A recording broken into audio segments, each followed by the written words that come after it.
उपस्थित हुआ हूँ। मुंशी प्रेमचंद को उपन्यास सम्राट कहा जाता है।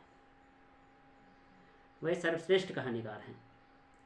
उनकी एक बहुत ही चर्चित, प्रतिष्ठित और प्रमुख कहानी है नमक का दरोगा। और यह जो कहानी है विभिन्न विश्वविद्यालयों के पाठ्यक्रमों में लगाई गई है। आज इसकी तात्विक समीक्षा करने के लिए मैं यहाँ आप लोगों के बीच में हूँ। कहानी के मुख्य 6 तत्व होते हैं। कथानक, जिसको कथावस्तु भी कहा जाता है, पात्र एवं चरित्र चित्रण, कथोपकथन, जिसको संवाद योजना भी कहा जाता है, देश काल एवं वातावरण, भाषा शैली और उद्देश्य। तात्विक समीक्षा में इन्हीं 6 तत्वों के आधार पर कहानी का मूल्यांकन किया जाता है और देखा जाता है कि कहानी इन तत्वों के आधार पर कहाँ तक खरी उतर रही है। नमक का दरोगा कहानी आदर्शोन्मुख यथार्थवाद का एक मुकम्मल उदाहरण है। 1913 में लिखी गई यह कहानी अपने समय का एक दस्तावेज है। इस कहानी का नायक बंशीधर है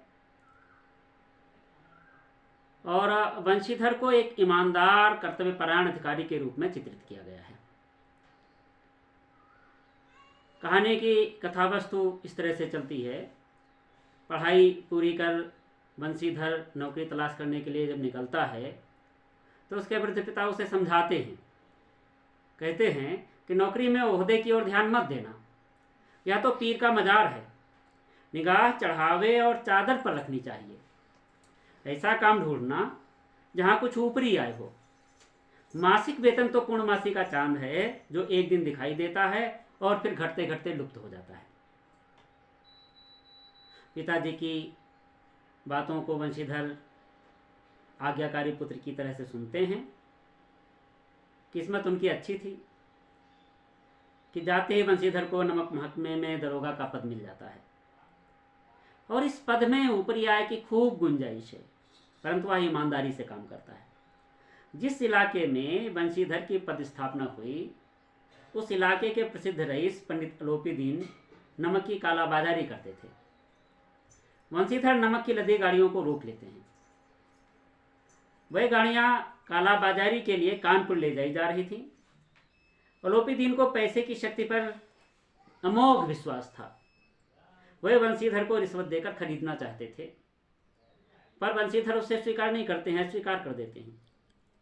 अलोपीदीन की खुशामद एवं रिश्वत के प्रलोभन का कोई असर बंशीधर पर नहीं पड़ता है। वह अलोपीदीन को गिरफ्तार कर लेते हैं, परंतु लक्ष्मी के प्रभाव से अलोपीदीन कचहरी से बरी हो जाते हैं।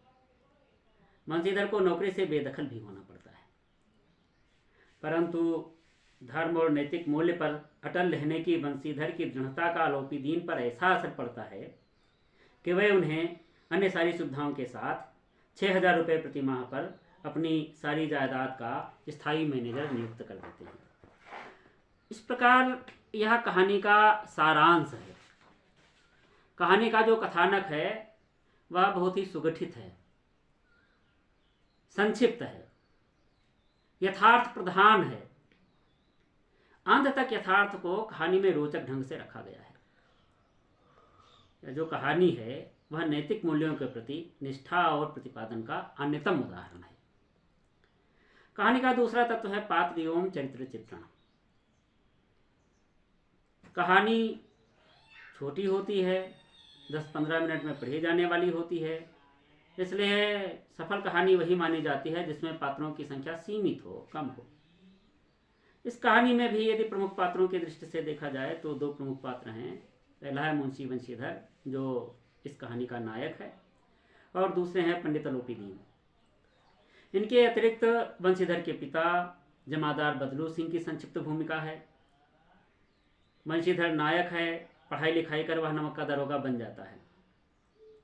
वह कट्टर ईमानदार है, दृढ़ निश्चयी है, कर्मठ है और कर्तव्यपरायण है। अपने कार्य के प्रति वह समर्पित रहने वाला इंसान है।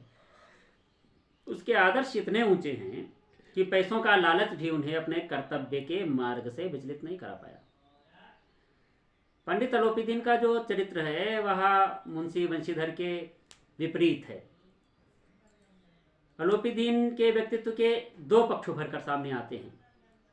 वे भ्रष्ट हैं, धूर्त हैं और स्वार्थी हैं। अपने व्यापार को चलाने के लिए वे सारे हथकंडे प्रयोग में लाते हैं।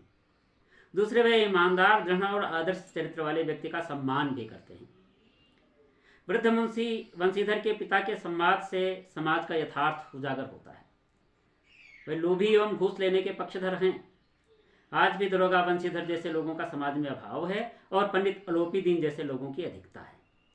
कहानी के अंत में बंशीधर द्वारा अलोपीदीन की नौकरी स्वीकार करने से पाठकों में दुविधा अवश्य उत्पन्न होती है। तो इस तरह से देखा जाए तो कहानी में पात्र सीमित हैं और कहानी के कथानक के अनुकूल उनका चरित्र गढ़ने में मुंशी प्रेमचंद को अपूर्व सफलता मिली है और यह कहानी पात्र एवं चरित्र चित्रण की दृष्टि से सफल है। इसलिए कहानी की जो विशेषता है, तत्व है, वह है कथोपकथन। कथोपकथन संवादों को कहा जाता है। पात्र जब कहानी में आपस में बातचीत करते हैं तो उन्हें हम संवाद कहते हैं या कथोपकथन कहते हैं। मुंशी प्रेमचंद ने इस कहानी के घटनाक्रम को संवादों के माध्यम से आगे बढ़ाने का काम किया है। संवादों ने पात्रों के चरित्र को उद्घाटित किया है। इस कहानी के जो कथोपकथन हैं वे छोटे छोटे हैं, व्यंग्यात्मक हैं, चुटीले हैं और सार्थक हैं। मुंशी बंशीधर और पंडित अलोपीदीन के मध्य का एक संवाद यहाँ पर हम दे रहे हैं।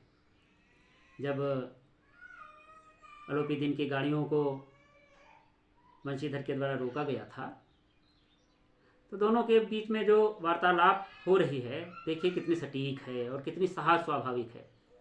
अलोपीदीन निराश होकर बोले, अब इससे अधिक मेरा साहस नहीं, आगे आपको अधिकार है। बंशीधर ने जमादार को ललकारा। बदलू सिंह मन में दरोगा को गालियां देते हुए पंडित अलोपीदीन की ओर बढ़ा। पंडित जी घबराकर 2-3 कदम पीछे हट गए। अत्यंत दीनता से बोले, बाबू साहब, ईश्वर के लिए मुझ पर दया कीजिए। 25,000 पर निपटारा करने को तैयार हूं। असंभव बात है। 40,000 नहीं, 40 लाख पर भी असंभव है। बदलू सिंह, इस आदमी को अभी हिरासत में ले लो, अब मैं एक शब्द भी नहीं सुनना चाहता। तो इस तरह जो संवाद हैं, कथानक हैं, कथोपकथन हैं, वे छोटे हैं, संक्षिप्त हैं और कहानी की स्वाभाविकता को, सरसता को बनाए रखते हैं। चौथी विशेषता है देशकालीन वातावरण। कहानी जिस समय लिखी जाती है उस समय की परिस्थिति कैसी है, वातावरण कैसा है, उसका सटीक चित्रण, सजीव चित्रण कहानी में किया जाता है। मुंशी प्रेमचंद ने इस कहानी में तत्कालीन परिस्थितियों एवं परिवेश को बहुत ही स्वाभाविक किंतु कलात्मक ढंग से प्रस्तुत किया है। कहानीकार ने इस कहानी में दिखाया है कि औपनिवेशिक शासन व्यवस्था इतनी भ्रष्ट हो चुकी थी कि इसमें भ्रष्टाचार को कलंक नहीं बल्कि सम्मान तक का दर्जा मिला हुआ था। तभी जब बंशीधर नौकरी के तलाश के लिए निकलते हैं तो उनके पिता उन्हें ऊपरी इनकम वाली नौकरी पाने की बात करते हैं। वे कहते हैं, मासिक वेतन तो पूर्णमासी का चांद है जो एक दिन दिखाई देता है और फिर घटते घटते लुप्त हो जाता है। ऊपरी आय बहता हुआ स्रोत है जिससे प्यास बुझती है। उस समय का जो समाज था उसमें धन का बोलबाला था। कहानी के वकील उस पैसे का प्रतिनिधित्व करते हैं जो सिर्फ अपने लाभ की फिक्र करते हैं। न्याय अन्याय से उन्हें मतलब नहीं है। प्रेमचंद जी लिखते हैं कि वकीलों ने फैसला सुना और उछल पड़े। समाज ऐसे मामलों में बड़ी रुचि लेता है। अलोपीदीन की गिरफ्तारी पर शहर की भीड़ की प्रतिक्रिया देखिए कैसे प्रेमचंद जी कहानी में चित्रित करते हैं। दुनिया सोती थी पर दुनिया की जीभ जगती थी। सवेरे देखिए तो बालक वृद्ध सबके मुंह से यही बात सुनाई देती थी, जिसे देखिए वही पंडित जी के इस व्यवहार पर टीका टिप्पणी कर रहा था। इस तरह इस कहानी में देशकालीन वातावरण के चित्रण को पर्याप्त स्थान मिला है।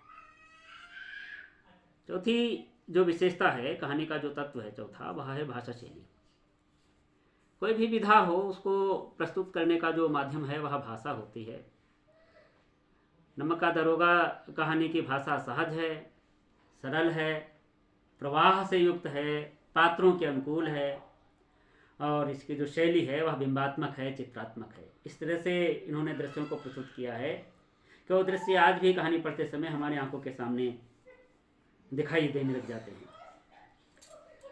और सबसे बड़ी विशेषता भाषा की इसमें यह है कि लोकोक्तियों में मुहावरों का प्रयोग बहुत अधिक किया गया है और बहुत ही स्वाभाविक ढंग से किया गया है, जिससे भाषा है बहुत ही अधिक प्रभावशाली और सशक्त बन गई है।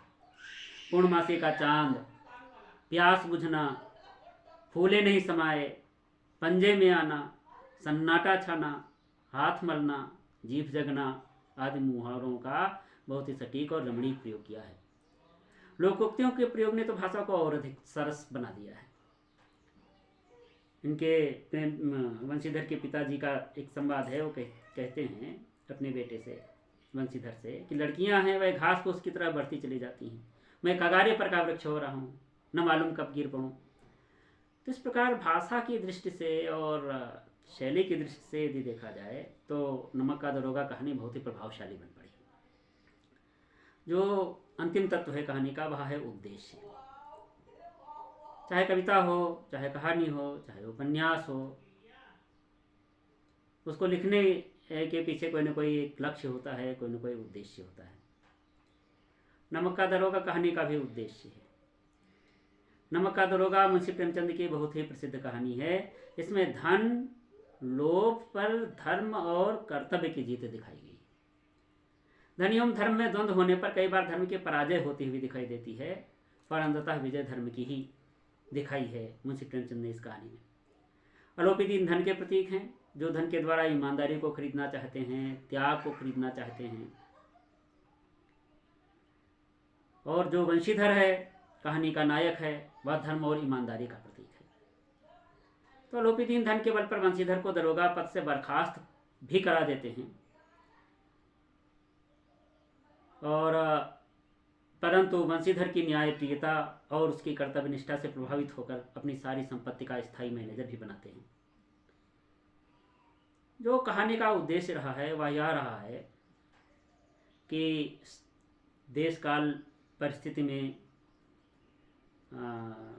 धर्म का चाहे जितना, धन का चाहे जितना बोलबाला हो, रिश्वत का चाहे जितना बोलबाला हो, लेकिन अंततः उसकी पराजय होती है और विजय कर्तव्य की ही होती है, ईमानदारी की ही होती है, ताकि समाज में ईमानदारी की प्रतिष्ठा हो सके। तो इस प्रकार कहानी के तत्वों की दृष्टि से नमक का दरोगा एक सफल कहानी सिद्ध होती है। आगे फिर किसी कहानी के साथ मिलते हैं। धन्यवाद।